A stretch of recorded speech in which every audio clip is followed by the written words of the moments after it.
मरकज़ी वज़ीर किशन रेड्डी ने कहा कि बीजेपी पसमानदा तबक़ात की मरदमशुमारी की मुखालिफत नहीं करती, लेकिन मुसलमानों को बीसी ज़ुमरे में शामिल करने की तजवीज़ की सख्त मुखालिफत करती है।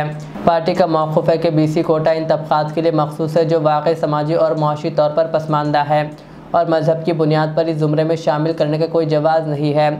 बीजेपी कायदीन का कहना है कि मुसलमानों को बीसी फहरिस्त में शामिल करना न सिर्फ आइन के उसूलों के ख़िलाफ़ है, बल्कि इससे हकीकी पसमानदा तबक़ात के हुकूक़ मुतासिर होंगे। ताहम मुसलमानों को इस फहरिस्त में शामिल करना बीजेपी के उसूलों के ख़िलाफ़ है।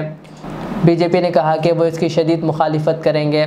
बीजेपी का कहना है कि वो बीसी तबक़ात को इनका जायज़ हक़ दिलाएंगे। उन्होंने रेवंत रेड्डी पर भी केसीआर के नक्शे कदम पर चलने का इल्ज़ाम लगाया। ముస్లింలు బీసీలుగా చేరిస్తే తప్పేంటి అని బరాబర్ తప్పేది. ఈ హైదరాబాద్ నగరంలో 150 మున్సిపల్ డివిజన్లుంటే అందులో 50% సీట్లు బీసీ సామాజిక వర్గాలకు రిజర్వ్ చేస్తే కార్పొరేషన్లో కార్పొరేటర్లు అందులో 30% పైన అంటే 30 సీట్లకు 50 సీట్లలో 30 సీట్లకు పైగా మజ్లిస్ పార్టీ అభ్యర్థులే గెలిచినటువంటి పరిస్థితి హైదరాబాద్లో ఉంది. ఈ ప్రమాదాన్ని మేము హెచ్చరిస్తున్నాం. గతంలో కూడా బీసీడీలో కొంతమంది ముస్లింలు కులపరంగా వెనుకబడినటువంటి వాళ్ళు ఉన్నారు. కానీ ఈరోజు రేవంత్ రెడ్డి మొత్తం ముస్లింలు ఉన్నటువంటి 99% మందిని బీసీలుగా తీసుకొచ్చి బీసీలలో కలిపి బీసీలకు అన్యాయం చేస్తుంటే తప్పకుండా ప్రశ్నించాల్సినటువంటి బాధ్యత అన్ని రాజకీయ పార్టీలు ఉంది. కాబట్టి మేము మాట్లాడుతూ ఉన్నాం. మీరు బుజ్జగింపు రాజకీయాలకు అలవాటు పడ్డారు కాబట్టి, ఓటు బ్యాంకు రాజకీయాలకు అలవాటు పడ్డారు కాబట్టి, ఆ రాజకీయాలను మీరు ప్రోత్సహిస్తారు కాబట్టి మీరు మరి ఈ యొక్క మతపరమైన రిజర్వేషన్స్ మేము వ్యతిరేకిస్తున్నాము. బీసీల రిజర్వేషన్స్ మేము ఎప్పుడూ వ్యతిరేకించలేదు.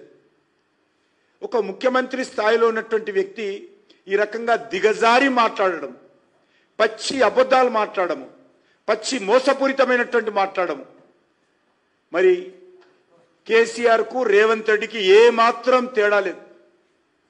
కేసీఆర్ కూడా అదే విధంగా మాట్లాడేటువంటి వాడు, అదే నడవడి, అదే పద్ధతి. ఈరోజు రేవంత్ రెడ్డి కేసీఆర్ నుంచి పునికి పుచ్చుకున్నట్టుగా ఈరోజు మాట్లాడుతూ ఉన్నాడు. పచ్చి అబద్ధాలు, ఒక్కటి కూడా ఆయన మాట్లాడిన దాంట్లో నిజాలు లేవు అనే విషయాన్ని సందర్భంగా మనవిస్తున్నాను. భారతీయ జనతా పార్టీ చాలా స్పష్టంగా బీసీ జనాభా సేకరణకు అనుకూలంగా ఉందని ప్రకటన చేశాం.